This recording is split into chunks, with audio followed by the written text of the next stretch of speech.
Ito, isa na namang masarap na recipe. Pwede pang ulam at pang baon ng mga bata. Garlic pepper beef lang Sige nga, try nga natin. na maraming bawang dito at 12 garlic ang gamit ko dyan. Pinuhin nyo lang. beef na nabili lang natin sa supermarket. Beef na pinadala ni mama. Maglagay ka lang ng toyo, oyster sauce, liquid seasoning, garlic powder. Wala akong garlic powder kaya bawang na lang. Paminta, asukal, at paprika. Haluin at i-marinate for 30 minutes to 2 hours. Prito natin yung bawang and kung na golden brown na, iset aside mo na. Isunod natin yung beef, hintayin maluto, tapos iset aside. Next is yung sauce. Mushroom, butter, flour, haluin, hintayin maging ganito at lagyan ng isang bowl ng tubig. Lagyan din natin ng beef cube at paminta. After maluto ng sauce, lagay yung beef. After 5 minutes, ito na yung kinalabasan. Joke lang, sa original video yan. Ito yung kinalabasan ng sa atin. Pag okay na, ilagay na yung bawang.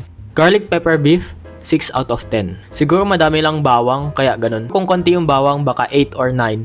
Yun lang. Thank you.